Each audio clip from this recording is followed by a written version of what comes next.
Episode title, Why You Didn't Get Diagnosed Sooner, Late Discovery, Lifelong Impact.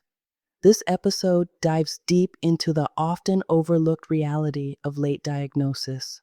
Why do so many intelligent, creative, and capable people only find out they're dyslexic as adults? What are the signs we missed? And how do we move forward once the pieces finally click into place?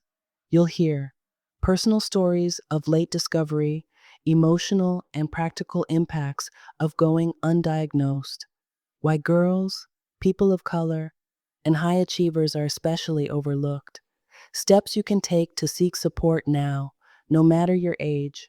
Whether you were diagnosed at 5 or 55, this episode offers solidarity, tools, and healing. Welcome back to the Dyslexic Signal, the podcast that turns up the volume on voices that have been too often overlooked. I'm your host, and today we're talking about something deeply personal. Why didn't you get diagnosed sooner? For many of us, dyslexia wasn't something we knew about when we were young. It was just this quiet confusion, feeling like reading was harder than it should be, wondering why everyone else could finish the test before we even finished the second page, working twice as hard to get the same grade or not getting it at all, and assuming it meant we just weren't smart. I want to start today with a story. Mine. I always thought I was just a slow reader. I could read. I wasn't illiterate. I just needed more time. I lost my place often.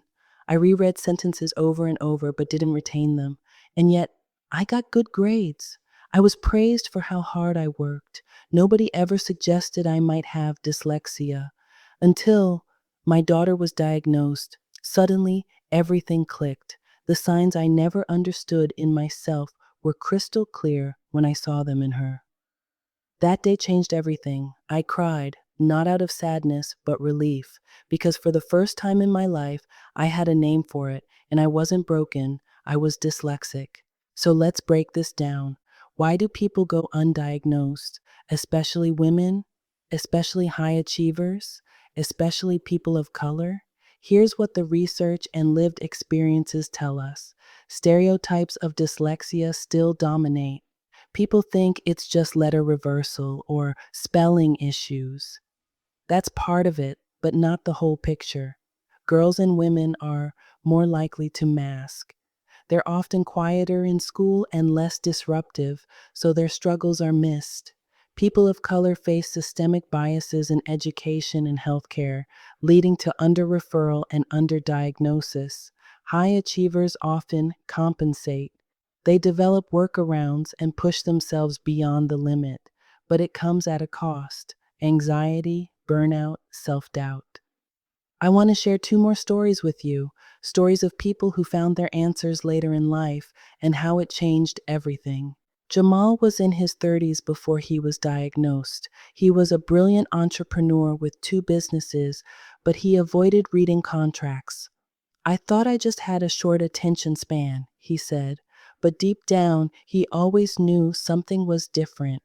When he finally got tested, he said the results didn't make him feel broken. They made him feel seen. Elena was a teacher, yes, a teacher, who struggled every day with lesson planning and spelling. She often used templates, copied old slides, and felt exhausted trying to keep up with grading. It wasn't until a PD workshop about learning differences that she saw the list of symptoms and felt like someone had written her diary on the screen. She cried in her car after work and booked a private assessment the following week. Diagnosis? Dyslexia. She told me, "It's not that I can't teach, it's that I was teaching without tools that worked for me." Let's list some symptoms that many people don't realize are signs of dyslexia, especially in adults: reading slowly and needing to reread for comprehension, trouble remembering what was just read, difficulty with directions, left versus right, or telling time, strong verbal skills but weak written expression, anxiety or avoidance when it comes to reading or writing, constant fatigue from overcompensating. If you're nodding along, you're not alone. And more importantly, you're not late. You're right on time.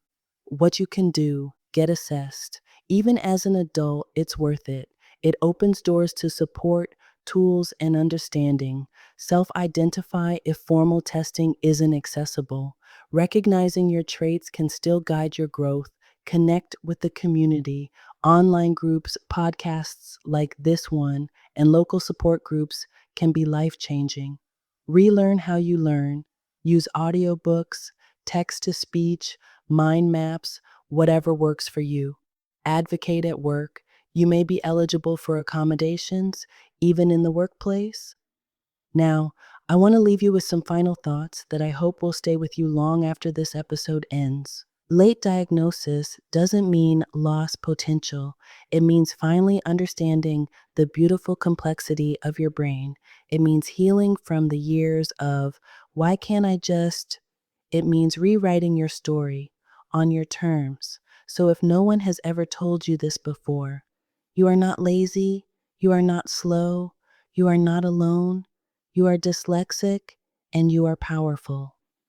Thanks for listening to the Dyslexic Signal. I'm your host, and I'll see you in the next episode.